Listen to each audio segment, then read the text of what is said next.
ஒரு தேர்தல் வரப்போகிறது அப்படின்னா கட்டமைப்பு எவ்வாறு இருக்குது, கட்சியோட கட்டமைப்பு எவ்வாறு இருக்குது, தொண்டர்கள் கட்டமைப்பு எவ்வாறு இருக்குது, இதெல்லாம் முடிச்சதுக்கப்புறம் மக்கள்கிட்ட எடுத்துகிட்டு போகிறாங்கிறது தான் முக்கியம். 16 லட்சம் உறுப்பினர்களோடு ஆரம்பித்த இந்த இயக்கம் எங்கள் பொன்மலச்செம்மல்னால 1.5 கோடி தொண்டர்களாக மாற்றி காட்டிய பெருமை எங்கள் புரட்சித் தலைவி அம்மாவுக்கு. இந்த ஒற்றை தலைமையின் குரல் வந்து அந்த வழக்காடு மன்றங்களை வழக்குகள்லாம் முடிஞ்சதுக்கப்புறம் எடப்பாடியார் முதல்ல கையில் எடுத்தது உறுப்பினர் சேர்க்கை. எப்போ 2022 உறுப்பினர் சேர்க்கையை மேம்படுத்தி இன்றைக்கி அதிகாரப்பூர்வமாக 2,06,00,000 தொண்டர்கள்.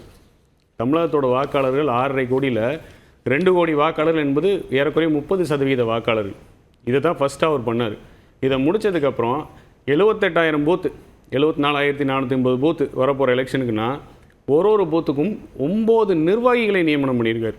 அதனோட வேலை 99% முடிஞ்சுது. அந்த 9 நிர்வாகிகளுக்கும் 9ல் 3 பெண்கள் இருக்க வேண்டும், 6 ஆண்கள் இருக்க வேண்டும், வயது வரம்பு 45க்குள்ளே இருக்கணும் அப்படின்னு சொல்லி தமிழகத்தில் இருக்கிற அனைத்து தொகுதியிலும் 234 தொகுதியில் இருக்கிற 78,000 பூத்துக்கு இந்த வேலையை முடிச்சிருக்காரு. இதை முடித்ததுக்கப்புறம் தேர்தல் பரப்புரை, ஃபஸ்ட்டு தேர்தல் பரப்புரை மக்களுக்கு. நீங்கள் கேட்டிங்களா கேள்வி, இதை செய்கிறது யாருக்கு, தொண்டர்களுக்கா மக்களுக்கா கட்சிகளுக்கான்னு கேட்டிங்கல்ல, இதுதான் பதில்.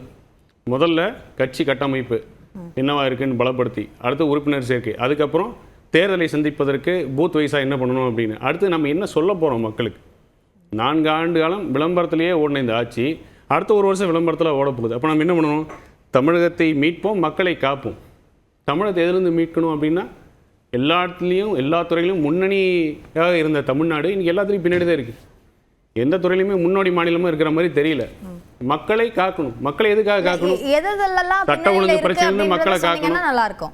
சட்ட ஒழுங்கு பிரச்சனையிலேருந்து மக்களை காக்கணும். வேலை வாய்ப்பு இல்லைங்கிற பிரச்சனை ஓடுது, அதில் மக்களை காக்கணும். தொழில்துறை முடங்கி இருக்கிற மாதிரி இருக்குது, அதுலேருந்து மக்களை காக்கணும். அனைத்து தரப்பட்ட நிலையிலேருந்து மக்களை காக்கணும். ஒரு அடித்தட்டு மக்கள் ரேஷன் கடைக்கு போனால் பருப்பு கிடைக்க மாட்டேங்குது, அரிசி கிடைக்க மாட்டேங்குற குற்றச்சாட்டுலேருந்து மக்களை காக்கணும். மக்களுக்கு தேவை எல்லாருக்கும் எல்லாமே பேப்பர் எழுதி விளம்பரம் சொன்னால் மட்டும் போதாது, உண்மையிலே களத்தில் எதிர்வலிக்கணும்ல. ஸோ அதனால் தமிழகத்தை மீட்கணும். இந்த 4 ஆண்டு ஆட்சியில் கடன் வாங்குறதுல நம்பர் 1 மாநிலம் மட்டும்தான் நம்பர் 1 டைட்டில், வேறு எதுலேயுமே இல்லை. இதுதான் கலை யதார்த்தம். அப்போ பரப்புரையை ஆரம்பிச்சாச்சு அப்படின்னா ஒரு எதிர்கட்சி தலைவர் இந்த கட்டமைப்புகள், கட்சியோட கட்டமைப்புகள், உள்கட்டமைப்புகள் எல்லாத்தையும் முடிச்சு மக்களுக்கு செய்தி சொல்வதற்கு பரப்புரையை ஆரம்பிச்சாச்சு. அப்போ களத்தில் யார் முந்திரா?